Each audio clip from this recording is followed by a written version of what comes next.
What's up guys, JV2017 here with another Advanced Warfare multiplayer tips and tricks video. And today we're going to break down one of my favorite Call of Duty game modes of all time, Momentum.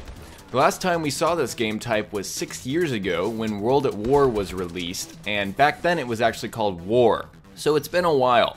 Momentum is an incredibly hectic and actually pretty complicated mode, so I went under the hood and did a bunch of tests to see how it works, and I'm here to share it with you all today. So there's a ton of information in this video, a ton to process, so feel free to pause, come back, and also ask any questions in the comment section below if you are confused. So here is a TLDR, too long didn't read version, about the basics of Momentum. There are 5 flags scattered around the map, which are represented at the top of the screen. Blue is allied flags, red is enemy, and white is neutral or contested flags. At the start of each match, your team will have 2 blue flags, the enemy team will have 2 red, and both will fight over the middle flag. As each team gets kills and caps flags, they will gain momentum, which is represented on the bottom of the screen. This modifier determines how fast you capture flags. The objective is to capture all 5 flags. Once you do that, you win. Now that we understand the basics, let's go a little more in depth and break it down. Looking back at the flags, the bar above the contested flag represents a team's progress in capturing that flag. The blue and red numbers represent how many players from each team are sitting on the flag at that moment in time. Note that if a team has capture progress, they can actually get off of the flag and it will not drain. The only time the meter drains is when the enemy's team steps on that flag. Let's talk more about the momentum bar. The top meter represents your team's momentum, while the bottom is the enemy's team. There are 3 levels of momentum. The first half of the meter is just normal cap speed, the second is 2 times cap speed, and the third is 3 times, which happens once either team has completely filled the second half. Note that once you reach this maximum, the bar will drain back down to the 2 times threshold automatically. If one team caps a flag, the other team's meter is automatically reset. The meters do not drain otherwise. So we know there are 2 ways to gain momentum: get kills or cap flags. But how much momentum does each method gain us? Let's talk about capping flags first. How much momentum do you get for capturing a flag?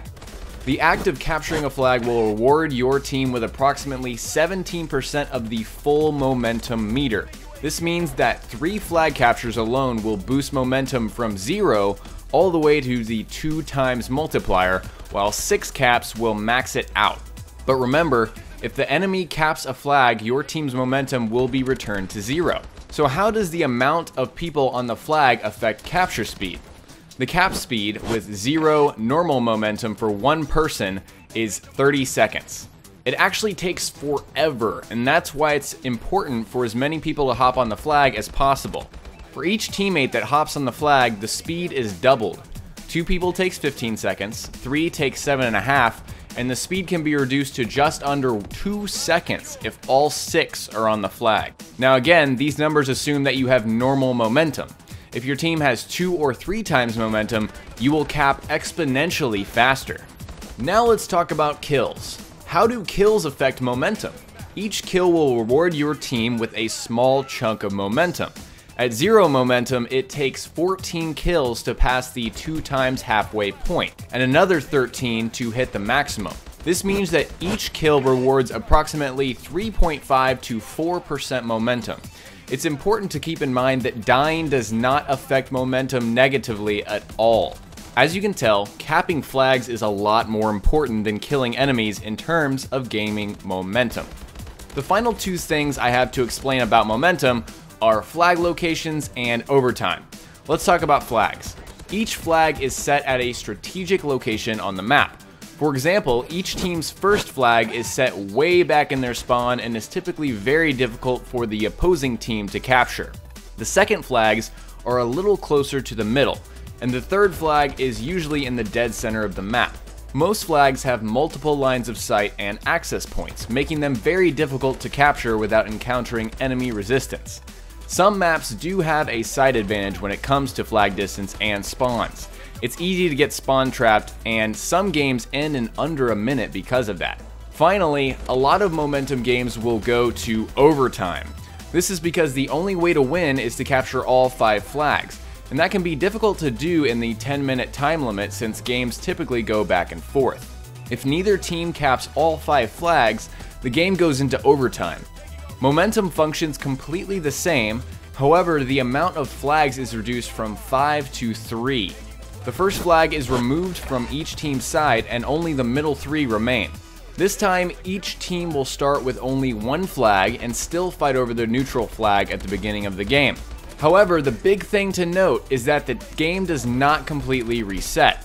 It rewards whichever team had the most flags at the end of regulation with 2 times momentum. For example, if my team had 3 flags capped when the clock hit 0, my team will start at 50% momentum with a 2 times cap speed multiplier. This gives the team that was winning at the end of regular time a bit of an advantage over the team that was losing. Okay guys, that was a ton of information to process. If you have any questions, leave them in the comments section below as always. So my question is, what is your favorite game type? Obviously mine is Momentum. I think it's one of the most hectic and fantastic game modes ever in Call of Duty, like I explained. If you guys learned something new from this video, remember to hit that like button. I'd really appreciate it. Also, don't forget you can subscribe to my channel for more Advanced Warfare tips and tricks content with the multiplayer very soon. Talk to you guys next time. Peace.